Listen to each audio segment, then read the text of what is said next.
It's hammer time! Sorry.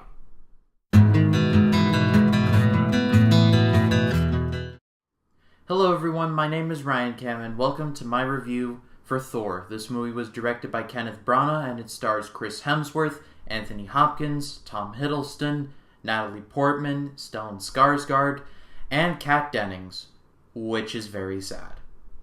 And this movie tells the story of a young blue chipper named Thor, who is the god of thunder.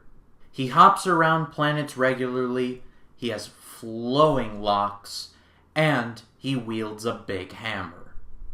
Oh, and he's about to become the king of Asgard. You know, that small thing.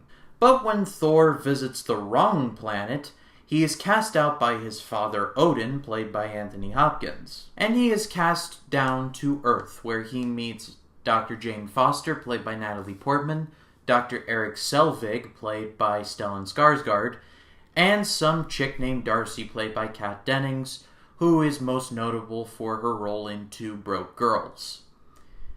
Yes. All the while, Loki, played by Tom Hiddleston, the precocious little sod, is looking to take over Asgard for himself. It had been a really long time since I had seen Thor. I don't think I had seen the movie since I saw it in the theater, so watching it again was really refreshing. And overall, I think this movie was very well made. It's not perfect, but considering how the rest of the MCU movies stack up, I like this movie a lot. It's important to note that this movie was directed by Kenneth Branagh.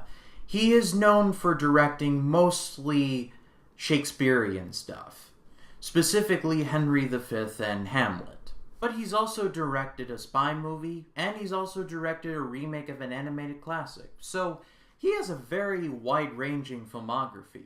But when he was asked about how he would approach making a superhero movie, he basically talked about how he would direct it like he would direct one of Shakespeare's sonnets. There's families, there's drama, there's backstabbing, right up Shakespeare's alley right there. And as far as I'm concerned, it did pay off, because when looking back at the previous MCU movies that I reviewed, the two Iron Man movies and The Incredible Hulk, Thor looks and sounds the most different.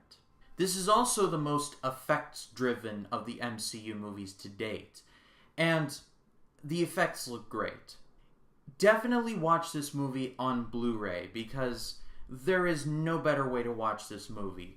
The golds are really gold, the blues are blue, the reds are reds. The colors are just so vibrant. And even though the other Marvel movies would kind of take on a more realistic color palette, I have to say, the visual eye candy of Thor was really, really cool. Now let's talk about Chris Hemsworth as Thor. I sound like a broken record when it comes to MCU casting choices and them being really good, but I can't lie, Chris Hemsworth as Thor was a perfect casting choice.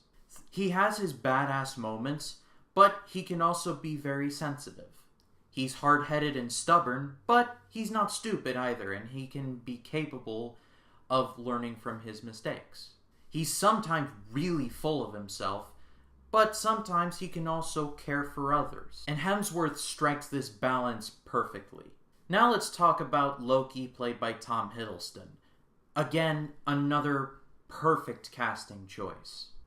Thor is the god of thunder, while Loki is the god of mischief. Even though Thor has the size and the strength advantage, I feel like Loki has the mental prowess. He may not be able to beat Thor in a legit street fight, but he can certainly outsmart him. There's this one scene in the final battle where he plays a mind trick on Thor where instead of one of them, there's hundreds of them. And they're all just pointing and laughing at him like, you didn't say the magic word. He is the yin to the yang of Thor, and nobody does it better than Tom Hiddleston. Now let's talk about Anthony Hopkins as Odin. I would be remiss if I said that I was a little disappointed about how much of this movie he was in. He's not in this movie very much, but when he is in it, he does a very good job. I mean, it's Anthony Hopkins. You almost can never go wrong. Almost. The first half of this movie I thought was great. Thor goes to the Frost Giant's planet, he kicks all the Frost Giant ass. I'm like, this is cool. Then he gets exiled to Earth, and we meet the humans. Oh dear. Let's talk about the excellent humans, because... Don't get me wrong, Natalie Portman does a fine job. I think she could have been played by anybody, really. And I thought Stellan Skarsgård did fine in the role. But Kat Dennings did not need to be here. I mean, Natalie Portman and Stellan Skarsgård both played doctors in this movie. I felt legitimately like they belonged there. In Kat Dennings, I felt like her role was exactly this. Look, Thor's got the muscles. Do you see that? He's got the muscles. Do you think he works out? Thor, he's got the muscles. He's got a lot of muscles. Her entire character in a nutshell. And also, this movie had something that normally doesn't bother me in a ton of movies, but when it's noticeable, it's really noticeable, and that is the product placement. People love to complain about the product placement in Man of Steel, and yeah, that was kind of bad, but everywhere you turn in this little podunk New Mexico town, it's either Dr. Pepper, 7-Eleven, or something like that. And I get that the movie is trying to make money, and the sponsors are trying to make money. I understand this, but don't make it so obvious. But guys, in the end, if you were to make a first Thor movie, I honestly don't think you could get any better than this.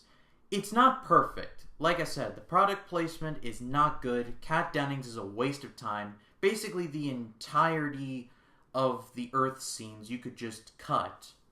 But I liked Thor, I liked Loki, I liked Odin. I liked pretty much all the stuff on Asgard. I like it a lot. I like it a little bit more than Incredible Hulk, and I definitely like it more than Iron Man 2. But considering what it could have been, I just think the movie's fine. For me, guys, thank you so much for watching. Stay tuned for my next MCU review for Captain America: The First Avenger. If you liked this video, please be sure to leave a like and to also subscribe so that you never miss a new video. And before I go, I'd like to give a little shout out to one of my subscribers by the name of Jared Buckendahl. I hope I'm saying that name correctly. This past Sunday, he included me in one of these hashtag Sub Sunday tweets.